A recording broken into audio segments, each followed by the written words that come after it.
कालो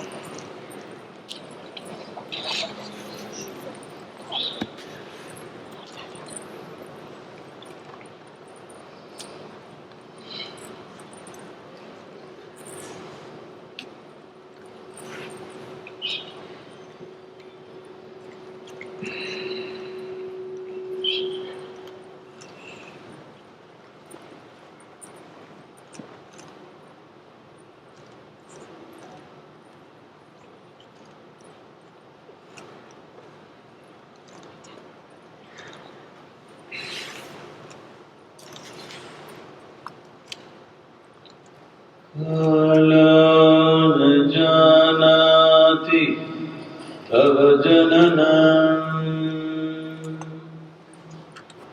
कालो न जानाति तव समापनम्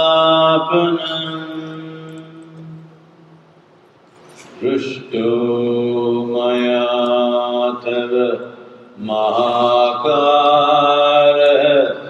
योगेश्वर काल काल योगेश्वर काल काल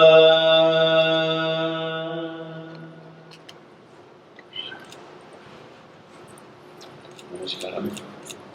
How are you today? Great!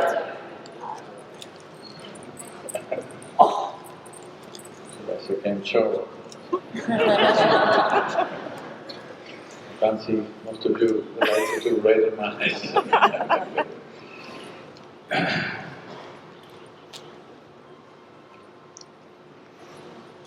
A human being.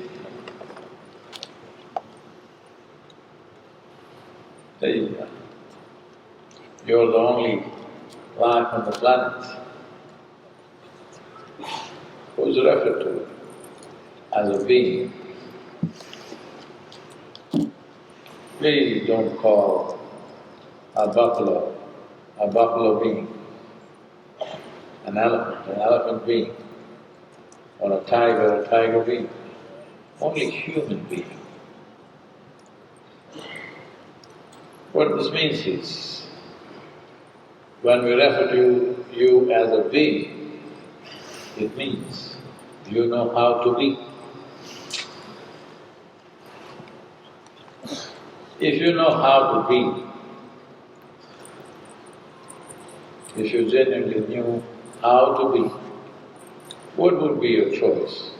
To be blissful or miserable? Blissful. You must choose, I'm going to bless you. Blissful. If you knew how to be, that means how you are right now is by choice. Would you choose to be blissful or miserable? Blissful. From now on, I ask question, if you say yes, no, silence, all three I will bless. It's up to you. Blissful or miserable? Blissful.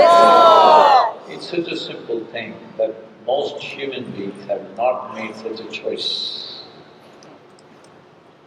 Because a being means your way of being is not determined by what's around you or what is happening around you. Because what is happening around us, whether it is family, business, nation, world, none of these situations will ever happen 100% the way you want it. Hello? Yes. Yes. Yes. I usually talk to live people.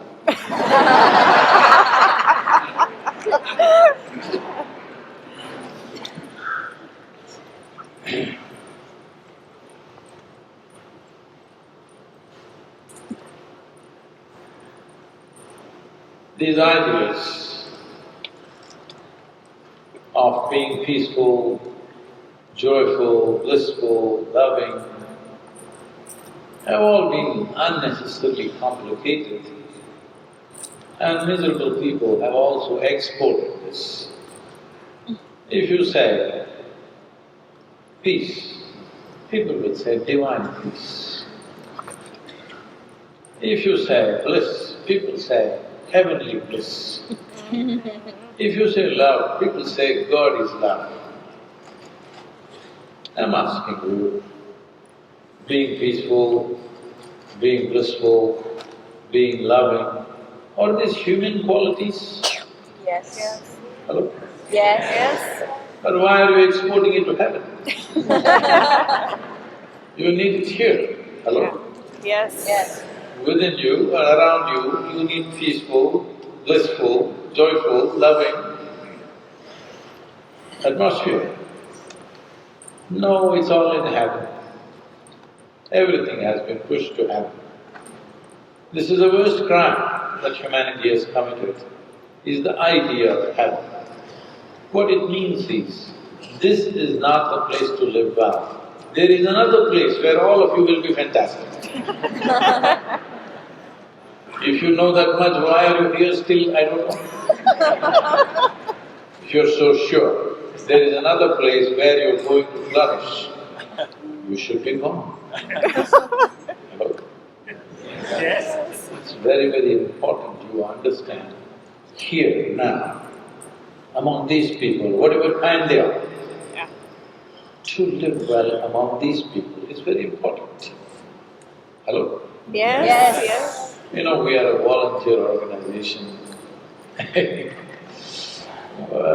We are about over 6,000 full-time volunteers and over 17 million part-time volunteers doing all the work. Essentially, volunteers means nobody is trained for the job. They're enthusiastic, but to make them know what they're supposed to do. If you have an employee, you do it with one word. The same thing I do it with 100 words. Because work is also a process of transformation for the individual. So every other day people come to me and say, Sadhguru, I can't work with her. I'm sorry, I'm picking on you because you're right here, okay?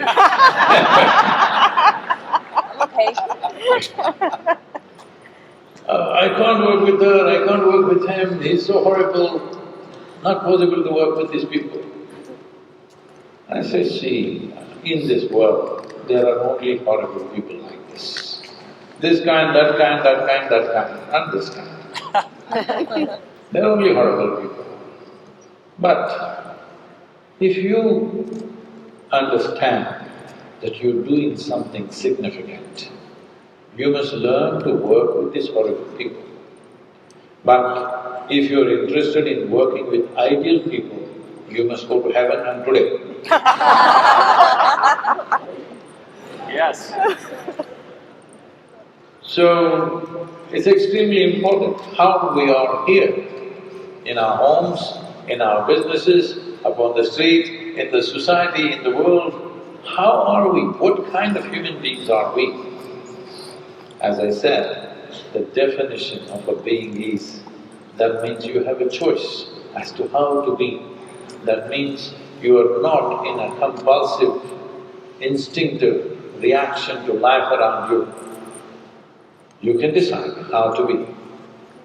Situations can be whichever way, but you can decide how to be. If you give up this privilege, then you're becoming a human creature, not being a human being.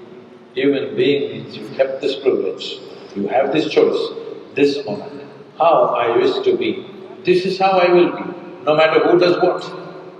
Others will do whatever they know best. But you must decide how you want to be. Now, simple things have been raised.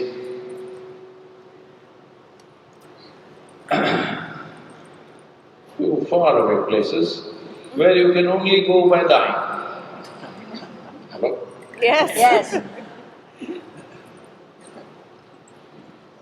Can I tell you a joke? You're getting very serious. I'm not used to being with such serious people.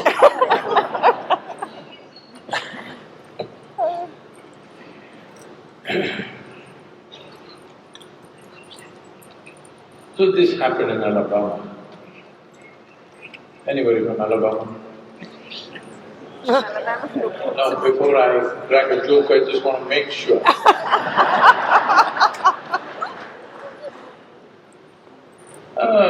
Sunday morning, in a Sunday school, a Sunday school teacher was going full fire.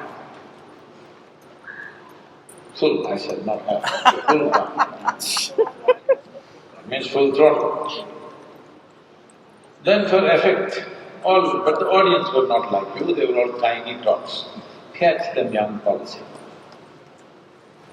And for effect he stopped and asked, what do you have to do to go to heaven? Little Mary in the front row stood up and said, every Sunday if I scrub the church floor, I will go to heaven. Absolutely. Another little girl stood up and said, if I help my neighbors with their chores, I will go to heaven. Yes. Another little boy stood up and said, if I share my pocket money with the less privileged friend of mine, I will go to heaven. Correct. Little Tommy from the back bench stood up and said, you got to die first.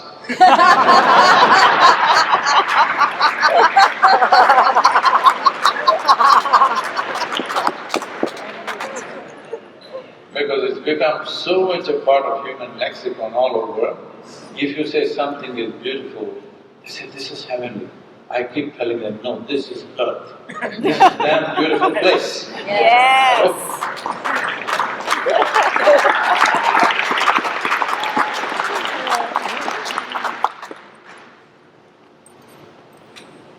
It's very important that we recognize the life that we are has come with all sorts of possibilities. But now, we are making simple things like human happiness has gone to heaven. To be happy, I'm saying, when you were 5, 6 years of age, you were just happy. Somebody had to try hard to make you unhappy. Yeah. Now, how much effort to make you happy? Is something wrong with your life? No, Sadhguru, my business, out of 250 rooms, only 100 rooms are full.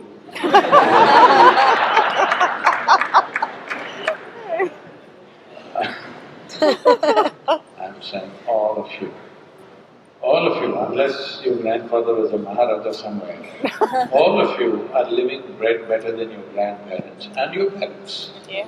Hello? That's it.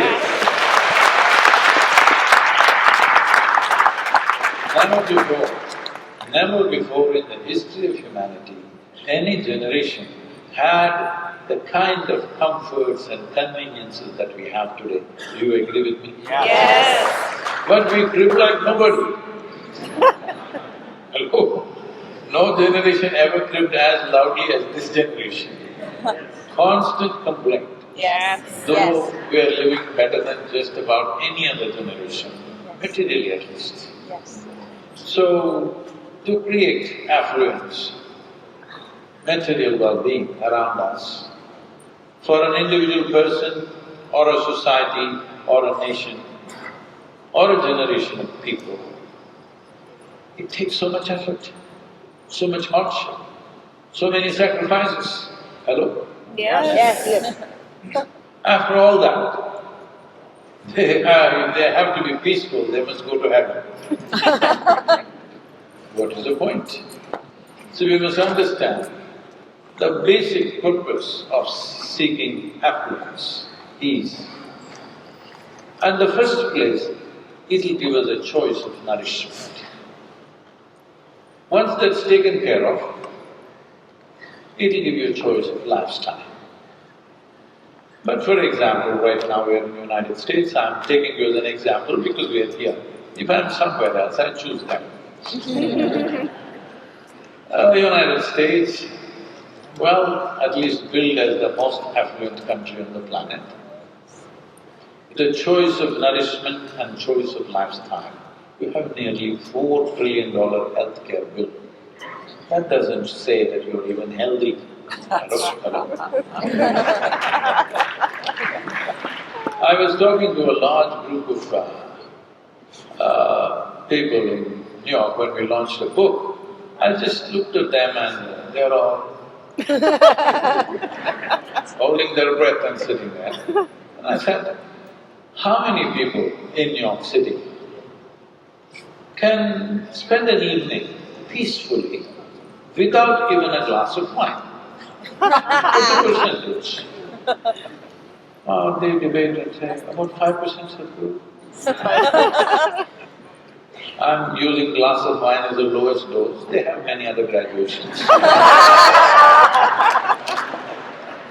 Then the next week I was in London, a very prominent group of people, I asked them the same question, how many of you can spend an evening peacefully without even a glass of wine?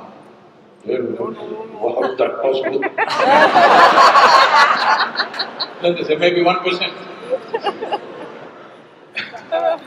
In that 1% they include the dog.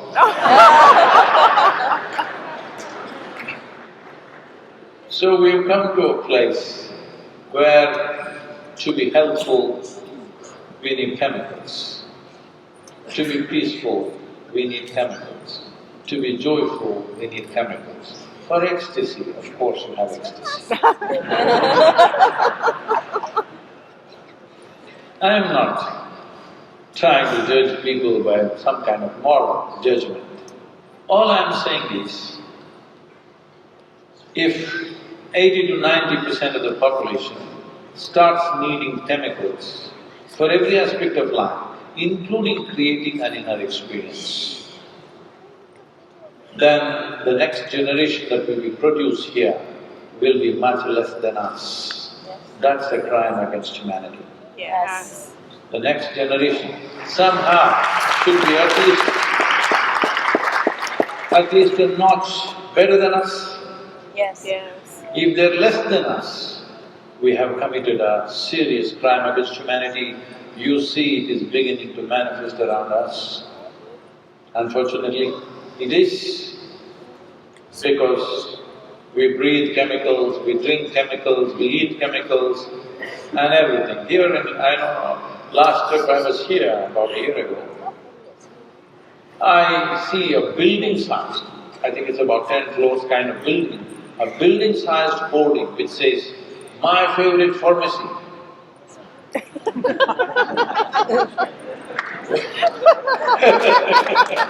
When did pharmacy become a favorite place to go? Next thing is my favorite hospital, next thing is my favorite morgue. What? These are places you go to only when it's unavoidable. Hello? Yes. You try to stay out of a hospital, pharmacy, the next one, a cemetery, all these things. When there is no other way, we go. Hello? Yes. It's not a place to desire and say, this is my favorite place, I'm going. You can have a favorite restaurant, you can't have a favorite hospital. Hello? So, just to be peaceful has become such a complicated thing that today when some of you came to meet me saying, "Sadhguru, you must bless us, it's a peace of mind because our business is There are many ways to become peaceful. This happened. At one time, Shankaran Pillai was a little abusive husband. He abused his wife in so many ways, sometimes even physically. And one day he was particularly abusive, but then he found it doesn't matter what she does to her, she's just peaceful, undaunted. Then he asked, how do you do this? I'm being so nasty to you, but you're just peaceful. How do you do this? She said, I wash the toilet. You wash the toilet? Even if I use filthy words, you're peaceful. How? She said, I wash the toilet. But sometimes I've even been physical and still you're very peaceful. How is that? I wash the toilet. How does cleaning the toilet help? She said, I use your toothbrush.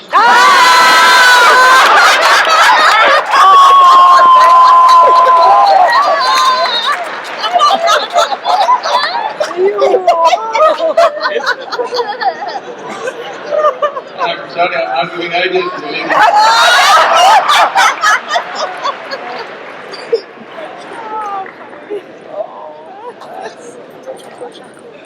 I'm saying different people. Somebody with a glass of wine, somebody with a toothbrush, somebody with something else. But I'm asking you, human experience is essentially generated from within you, yes or no? Yes. Whether peace or turmoil, joy or misery, agony or ecstasy, pain or pleasure, is only coming from within you, isn't it? Absolutely. What comes from within you, at least what comes from within you, must be the way you want it. Hello? Yes. What comes from the world? We can't decide what comes, something comes. So many things, unasked they come at you, yes or no? Yes. But what comes from within you must be the way you want it.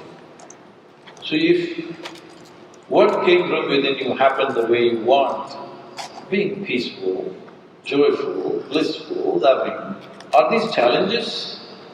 Do you have to seek it in a bottle or in a temple or in heaven or within you? Please tell me.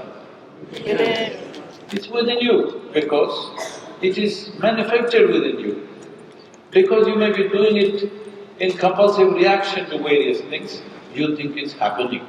Anger happens, hatred happens. No, you are manufacturing it. What you manufacture is yours. This, because chemicals have gone to such a place in the world, recently about 4 months ago, I think, in the US-Mexican border, they caught a container full of fentanyl. And the authorities said, this is enough to overdose 300 million people. Literally, to kill the entire nation, it is enough. How many containers do you think get caught? What percentage do you think get caught? If you give them a fair report card to the agencies, we can say 10%. 90% spreads around, not only in this country, all over. Right now, people are telling me in Mumbai people are telling me where they have got some kind of a meter now. Because in all parties, when they serve desserts, when they serve puddings and cakes, they're sprinkling fentanyl on it. Okay? And everybody goes with the meter and checks if there is fentanyl or not. From COVID, we were checking whether you were going to give me some virus or not till now. Now we have to check if I come to your house, are you putting fentanyl so that I come to your house again and again?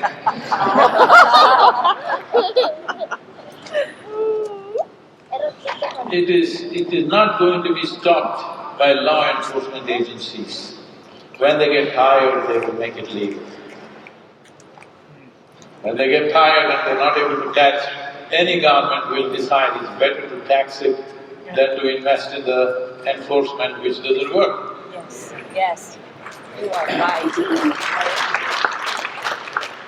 You're bluffing for what? Because I told you it'll become legal or… I'm not looking at this as is it right, is it wrong, is it moral, is it immoral. this year, just now, a month ago, they invited me to… there is a conference in India called Under 25. Somehow, for them, I look under 25. Maybe they're a little foggy, I think. So they think I'm under 25. They invite me to this and I go there. This time because I had some other engagement in the evening, I went in the morning where about 10,000 to 12,000 people are there. in the evening over 40,000 youth have gathered, a strong stench of marijuana in Bangalore city. And they asked, Sadhguru, you have so much influence in the government, why don't you make marijuana legal? I said, why not? I can make even cocaine legal, meth legal, whatever you want, you name it, give me a list, I'll make everything legal. But why do you want it to be legal? You want to smoke up and go to the university, is it? Because these are all students. You want to smoke up and go to the university? Yeah, why not? Yeah. I said, see, the damn textbook is written for an average intelligence, always. It's not written for a genius. It's an average, it's a common prescription for everybody. So it's average, but you're finding it so difficult to grasp it and get the right kind of whatever. And when you're normal, if you smoke up and go, when you're a little more foggy, you think you can do this? Oh, we can do it. I said, see, you don't seem to understand what I'm saying. See, suppose I'm going to arrange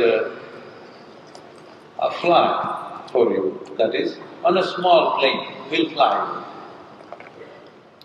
you. You're already excited, but the pilot comes a little smoked up. Are you willing to fly with him? Like this, not made up. Because they think they're flying. I said, okay, you're not getting it. Suppose you need a major surgery. Because it's inevitable, you have to do it. But now the doctor comes smoked up. Are you ready? Oh my God. Oh no! So why? You understand, it lowers your faculties. So if you want to lower your faculty, do it, if that's your intention. But don't say you are high, just say you're low.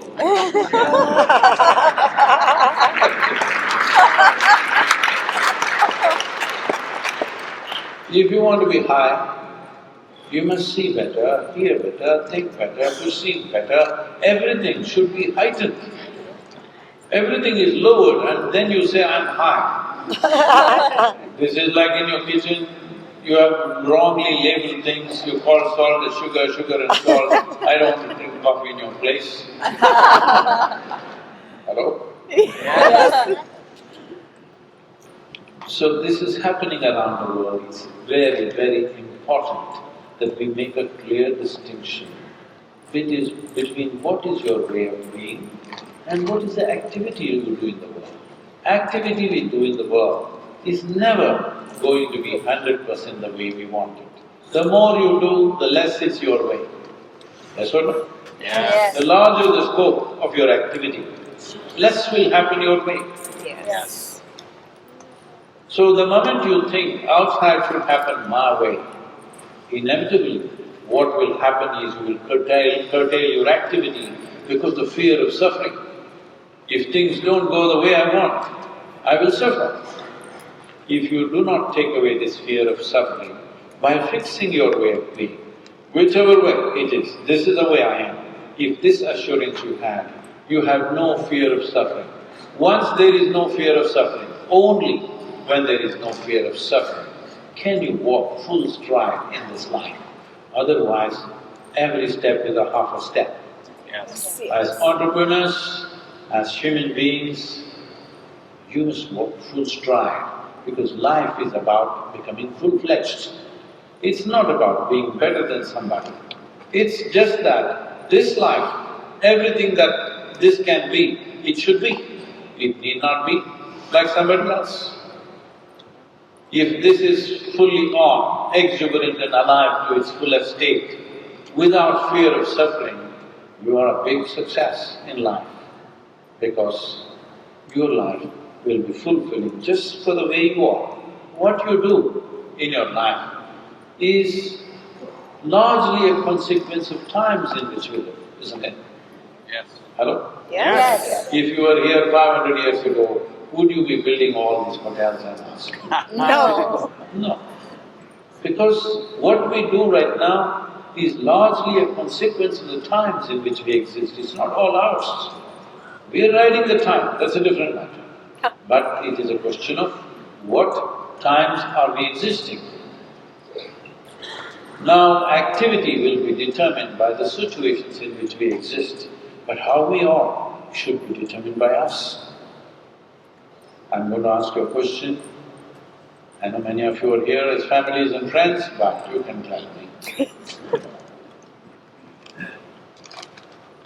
See, has any one person in your life, your parents, your spouse, your children, I must include the dog also, Yes. the dog, has anybody happened 100% the way you want them? No. No. No, they never will happen. But this one person must happen your way. Yes or no? Yes. This one person must happen your way. Yep. If this one doesn't happen your way, you're a lost case.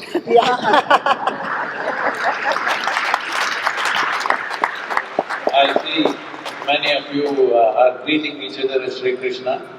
I must tell you his problems. Today, looking back 5,000–6,000 years ago, he looks like the ideal man. What better man can we think of? But his two wives had so many problems with him. Because he didn't happen the way they want. Hello? Yes.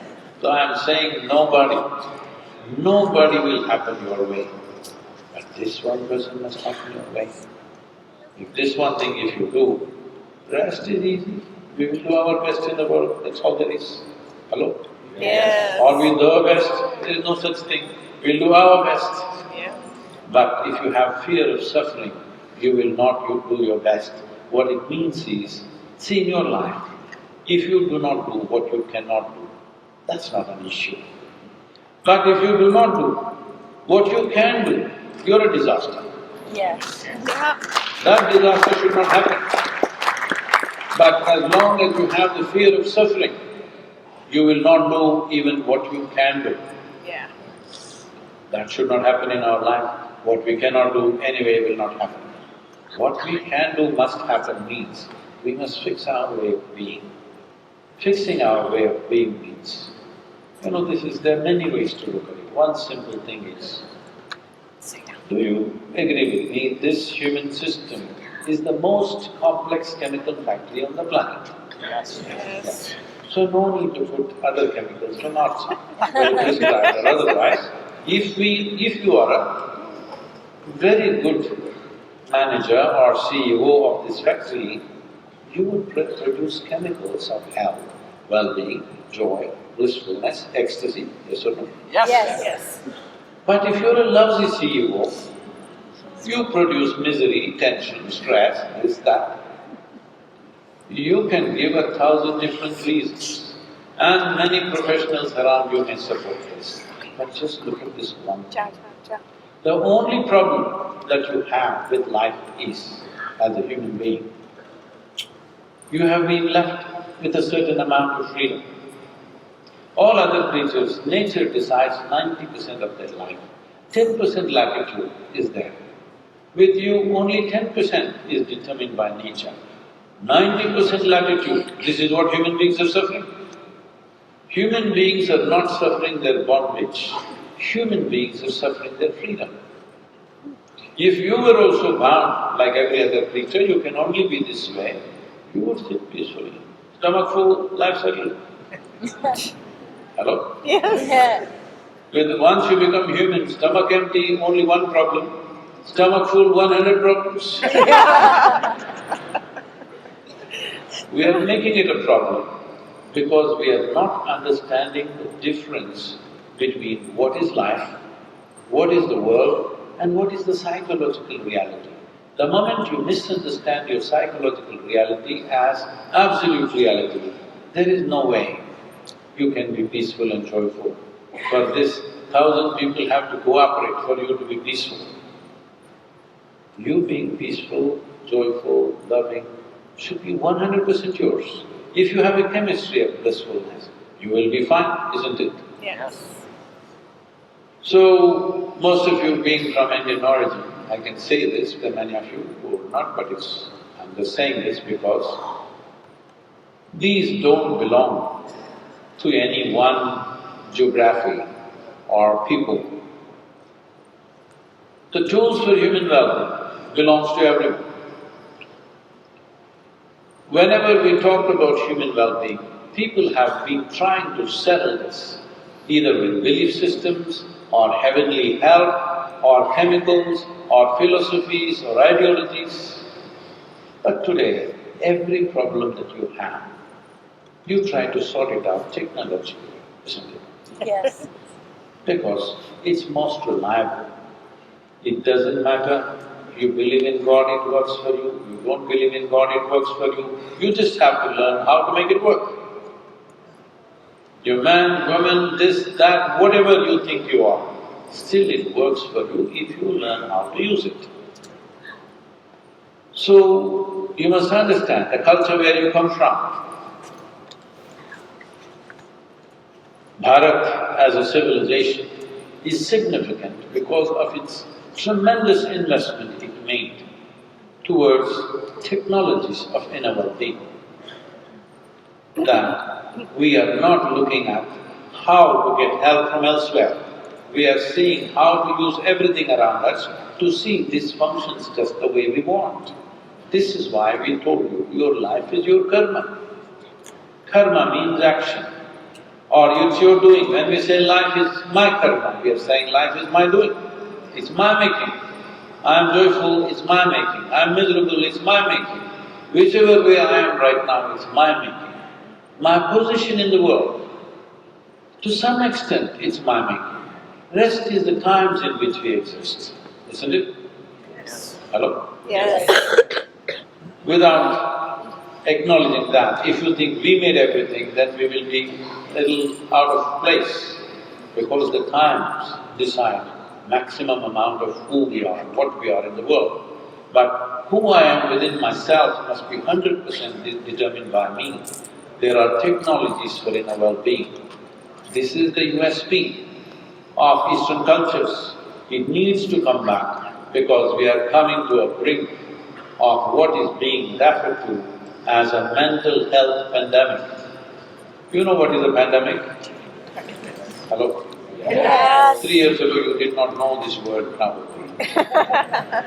Now everybody knows what is a pandemic. What it means is, in this room, if there are 25 people who got some problem, by the time we leave, all of us will have it. That's a pandemic.